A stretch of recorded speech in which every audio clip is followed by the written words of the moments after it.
Hello and welcome to ANC Decides, the show that gives you up-to-the-minute reports, commentary and analysis building up to the ANC's December elective conference. I'm your host, Mfundo Mabalani. Now let's take a look at what's making headlines. Comments attributed to Mzwandile Masina about leaving ANC so Ramaphosa wins December race sparks debate. Masina says he was misquoted. ANC top brass set to view video footage of chaos that erupted at the Eastern Cape elective conference. NEC expected to rule on the legitimacy of that PEC. And Free State ANC promotes unity among structures ahead of the national conference. Party says it will continue extending olive branch to estranged SACP members. Leading our bulletin, the controversy around Ekurhuleni ANC chairperson Mzwandile Masina has sparked debate about members threatening to leave the party if their preferred candidate doesn't win. Masina reportedly said he would not serve under Cyril Ramaphosa if the latter wins the ANC's December election.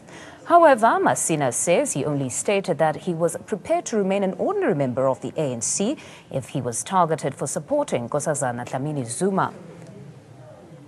Now here's what Masina is alleged to have said and how he says he was misquoted. News 24 quoted Masina as saying, "I will leave, I can never serve under Cyril Ramaphosa." But Masina maintains he said, "I respect the role and contribution of Comrade Ramaphosa." News 24 quoted Masina as saying, "I just don't believe in this group he belongs to. I will be out," but Masina clarifies that he said, "I am prepared to resign and remain an ordinary ANC member." Meanwhile, presidential candidate Nkosazana Dlamini-Zuma said there should be no resentment about losing a democratic race. 2017, the elections, which will be in about 3 months plus, should not divide us. Contestation is democracy. How can democracy divide the organization? Our organization is built on democracy. Everybody is free to elect whoever, and all those people that you have mentioned, that unfortunately I'm not going to mention their names, they are the leadership of the ANC because that is what it is said, they have said it. But we are brave, we are ready. That is why we are singing the song, "On your marks, get ready to go and elect a woman who is the leader of the ANC, a competent woman." And we as the Women's League, we have announced very early that we are going there to support and make sure that we support and elect Comrade Nkosazana Dlamini-Zuma. As the ANC, we have suffered in 2007 when there was a breakaway of COPE, in 2012 when there was a breakaway of the EFF. We thought this time around everybody is getting into the contest, which is allowed to in the ANC in terms of our way of doing things in the ANC, that positions in the ANC will be contested when there are candidates. And if there are no candidates which are contesting for a particular positions, then it's fine. But I would suggest that everybody else should be able to accept the outcomes of the conference for whatever reasons. For the 105 years that we had, there were contests in one way or the other, then it will mean that everybody else should be prepared to accept the outcome. We now cross to our reporter Lemogang Foke, who's out in Limpopo. Lemogang, a warm welcome to you. Now, we could say that Limpopo remains one of those provinces where analysts wouldn't bet their last coin on who will emerge victorious. What is the case, or at least the position right now, in terms of branch members' preferences?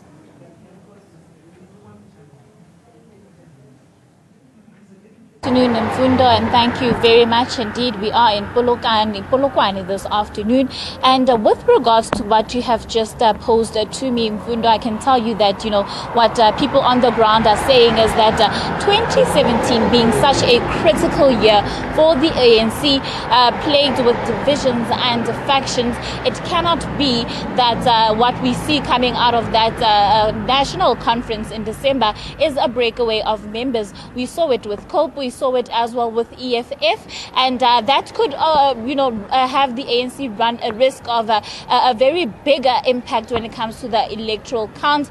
And I've spoken to a number of regional secretaries today expressing pretty much the same thing. And also we know in Polokwane, the ANC Youth League has voiced their preference for Nkosazana Dlamini Zuma. And just to get a further reaction on this thing of alliance partners as well as, regular ANC members breaking away from the organization should their preferred candidate not win in December, I have with me David Selani from the ANC Youth League just to talk to us about that. Chair, thank you so much for joining us. What is your take on this thing of having, members break away from the organization, alliance partners as well breaking away should their preferred candidate not emerge?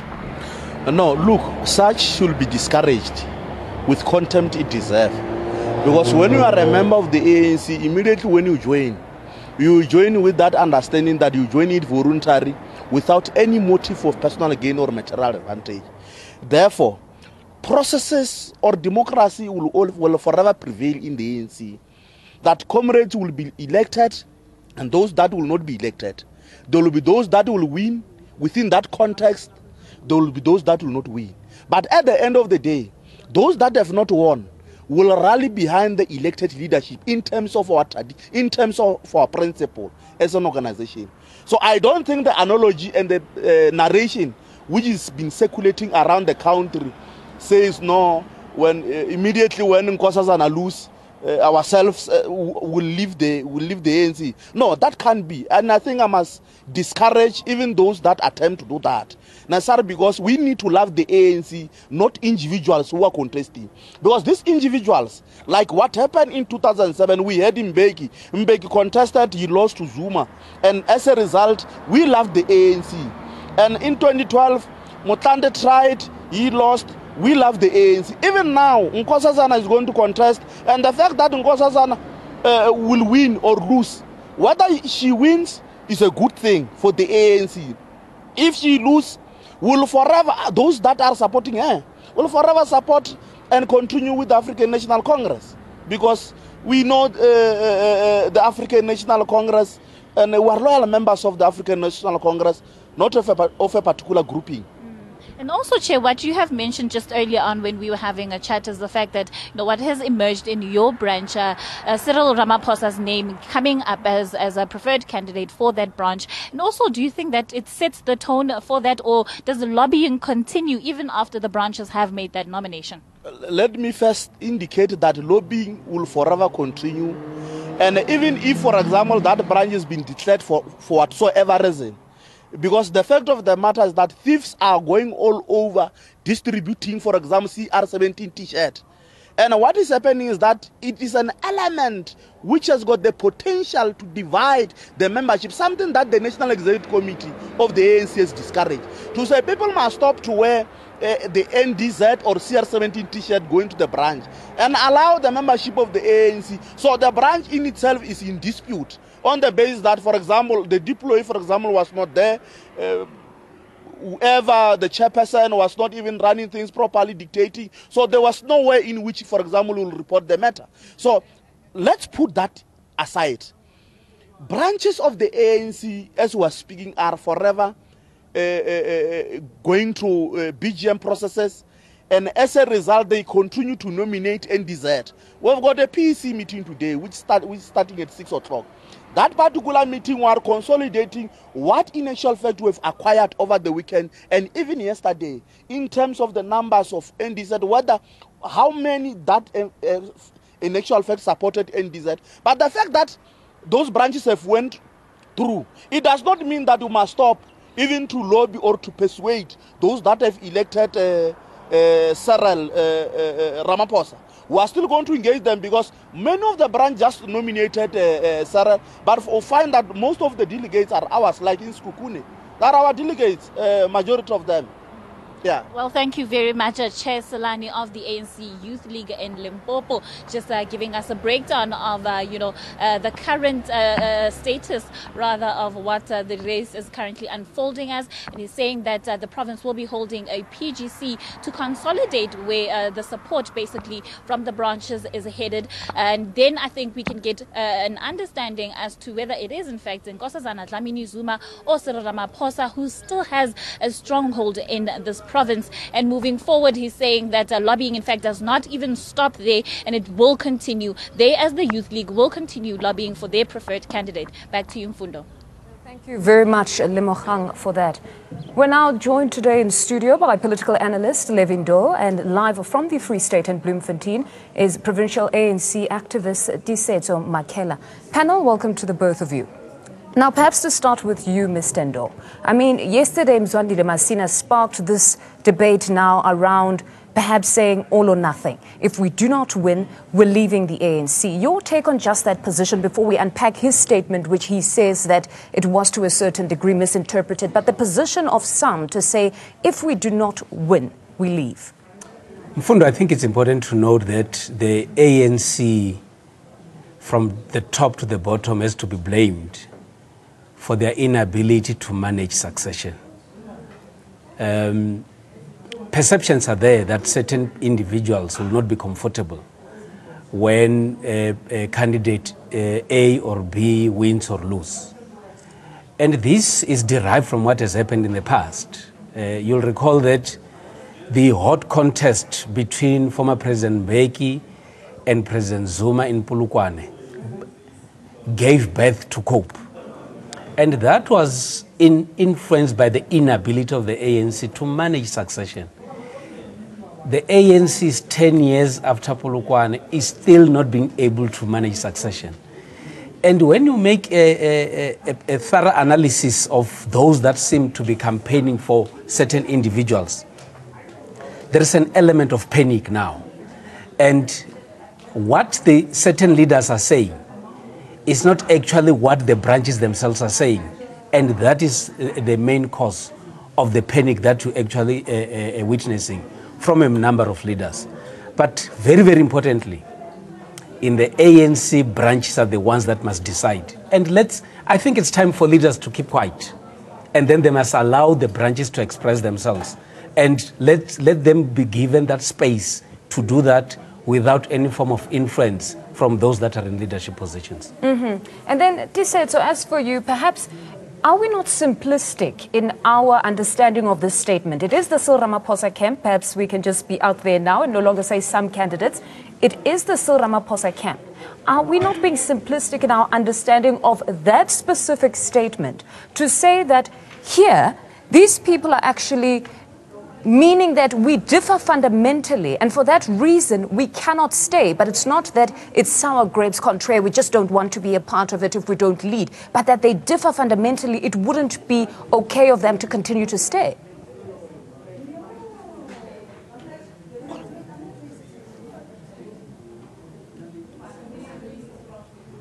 We seem to be having challenges there with Disetso out in Bloemfontein. Perhaps to pose that question to you. Your take, are we being simplistic in our understanding of that statement where Cyril Ramaphosa's camp says, if we do not win, we leave?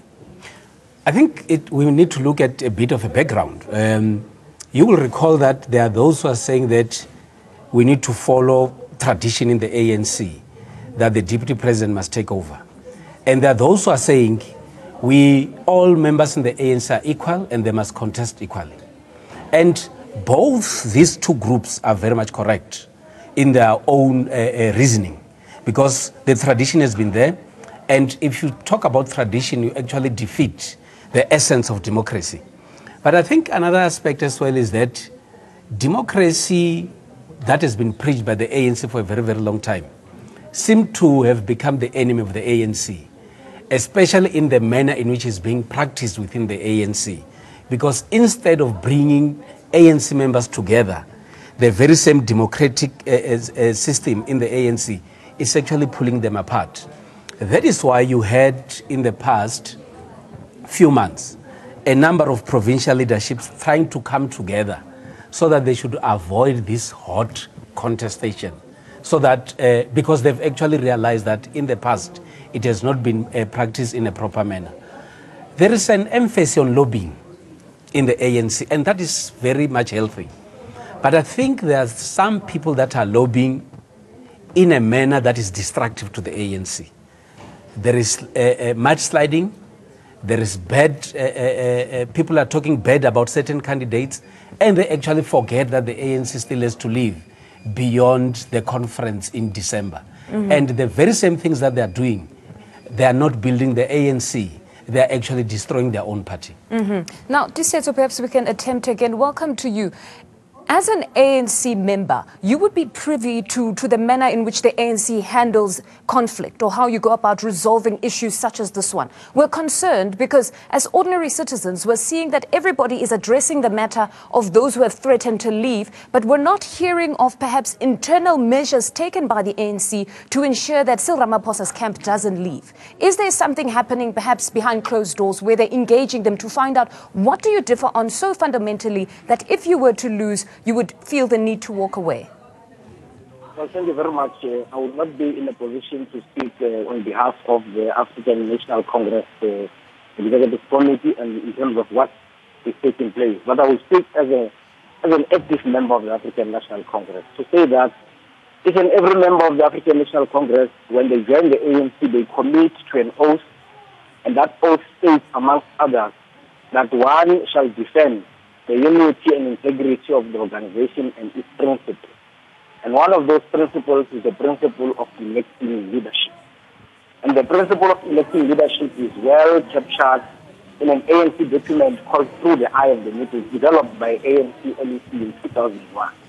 And that document states, without equivocation, that each and every member of the African National Congress has the right to vote or to elect and to be elected.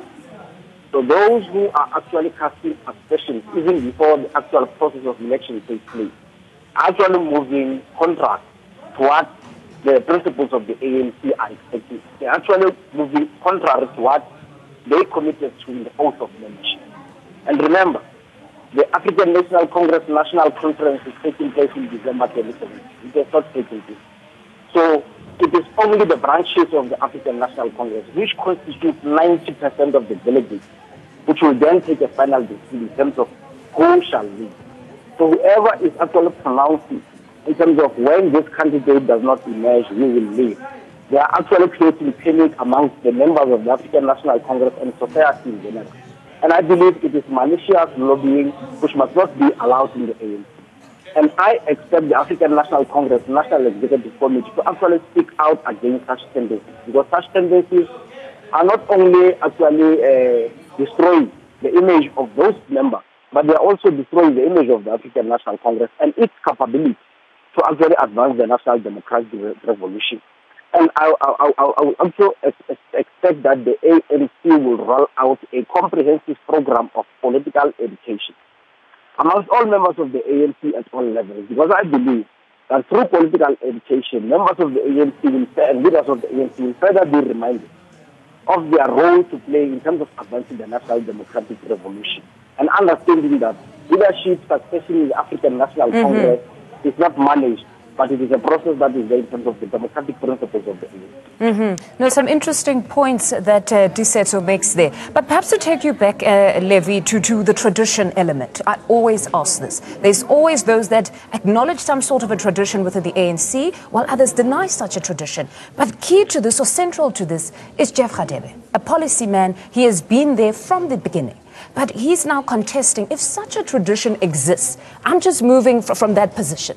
That if such a tradition exists, why a man who's heading policy in the ANC would then raise his hand and say, I'm contesting, if in fact he should then be supporting Cyril Ramaphosa? There is nothing wrong with the tradition, and there is still nothing wrong with anybody contesting. That is one other area that the ANC membership has to sit down and address. Jeff Radebe has been in the ANC for a very, very long time. And when the ANC was meeting 3 months ago at a policy conference, it was actually his project because he has the ANC policy. And one would then say that he's one of the most experienced, seasoned politicians within the ANC because He is the one who drives the policy direction of the African National Congress. And indeed, within all his rights, he's capable and he can still stand for nomination and then be elected as the president of the ANC. What the ANC must avoid doing is to have the democracy that they've been preaching for a very, very long time, which is being practiced and is very healthy, being practiced in a manner that will end up destroying the very same party, which is the ANC that has been preaching democracy. I am putting an emphasis on the number of processes or activities that certain members of the ANC are involved in when they are campaigning for other candidates. What are those processes? The ANC national leadership has said this is the time for the branches to decide. And I think those that are in provincial leadership and regional leadership should actually back off and leave the branches to decide. And that doesn't seem to be the case. If there is bribery... What do you think is the reason that some of either its chairpersons in provinces or whether it's regional, why do they continue to attempt to strong-arm these branches? Is there something specifically that they stand to gain? We don't know, but we know what Gwede Mantashe has said, that this is the opportunity for the branches to ventilate or air or let the public know of their position. So why exactly are we having some chairs attempting to influence how the branches go on to vote? Mfundo, that is why the ANC now has said that branches must nominate and then they send their nominations straight to head office. Because our provincial leaders were actually trying to manipulate these processes. And I think it is time for them to say, we are the provincial leaders, we have got our own responsibilities, but we must not get into the space of the branches, because this is the responsibilities of the branches to decide on whom they want to lead. But one other area that I would love to put an emphasis on is that there seems to be an element of panic, especially from certain individuals that seem to have become role players in terms of who is supposed to become the president. And my humble view is that they seem to forget the bigger picture, that the ANC is still supposed to be alive come December, and the ANC must still contest elections. I love that you're going there. I love that you're going there because, again, I see a lot of people confining themselves to December at this point, where they are not bigger picture conscious or wanting to discuss 2019, because the candidate that they're going to elect at the end of this year is the one that they must present to the public in 2019. And the likes of Matthew Posa was saying that he may not be sure who will win in December, but one thing he's certain of is that it will be this grand year of coalitions come 2019, that there's a possibility that they might have to go into bed with the EFF. What the ANC is supposed to do in the next 6 weeks is to come with a leader that must be able to unite the ANC. That's point number one. Whether you like it or not, the ANC is divided. The very same leader must then be able to unite the ANC but still appeal to the general population of the South African society. If the ANC, through all its lobbying, would come with a leader who will not be able to appeal to the ordinary citizens in South Africa, the ANC must prepare itself to go and sit in the opposition benches. So is it not remiss of the ANC at this point to say this is an internal matter? When we're talking succession, it's something that belongs to the ANC, and we're not going to perhaps take your view as ordinary citizens. But I may not be a member of the ANC, but who knows, maybe I would vote for the ANC. So do you think it's important for them to also test the ordinary citizens of South Africa to find out what the public is really saying on the ground? That is exactly what one would expect from the ANC. The ANC should not only look at its members. The ANC says is the leader of society, and the leader must take the consent of the society when they decide. But one other important aspect I think the ANC must learn from. The ANC must learn from the opposition, in particular the DA. The DA has had a number of regional conferences in the past month or so. They've all been going on very, very peacefully. And members of the DA don't talk bad about each other. And I think the ANC must learn from that. We never had people fighting in the DA election conferences, and all we got are the results of certain individuals that have been elected. Here's the ruling party. Some would beg to differ. There's been a lot that has happened there. But perhaps just to have final remarks from you, Tisetso. Your take here, do you strongly believe that it would be a missed opportunity if you didn't engage ordinary citizens that are not members of your political party, but to test waters, to know where they're swaying towards come 2019 so that you have the best candidate? The ANC, since its founding in 1912, has always been and always be legal society. One of the defining features of the African National Congress, which actually makes it distinct from other political parties all over the continent, is its ability to interact with the people. The African National Congress does not only interact with the people when there are general elections taking place. The African National Congress, through its various structures, interacts with the people to get a sense of the mood in terms of what policy direction people want, because it's not only about leadership. The most important thing is the policy direction. The National Policy Conference that we have just had canvassed views of the people of South Africa from different backgrounds. And out of that canvassing, the ANC takes cognizance of the mood of the people and what people actually want. So the views of the people at the level of what the conference or any conference of the ANC is going to deliberate will be incorporated in them. As to the nitty-gritties of how that process unfolds is deliberated by branches themselves.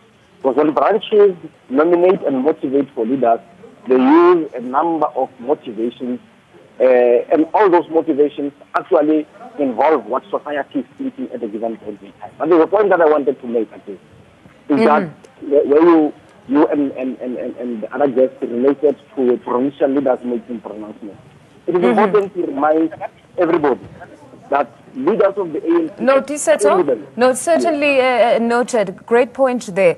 And now on to our poll question. Now, the question this week is, does South Africa need a state-owned bank to finance black industrialists? We'll be getting views from branch members from our teams on the ground, but we'd also like your views at home, even though you aren't branch members. So please do tweet us your responses. Our handle is at ANN7TV, or visit our website. It's www.ann7.com. And that's how we end today's show. Until next time.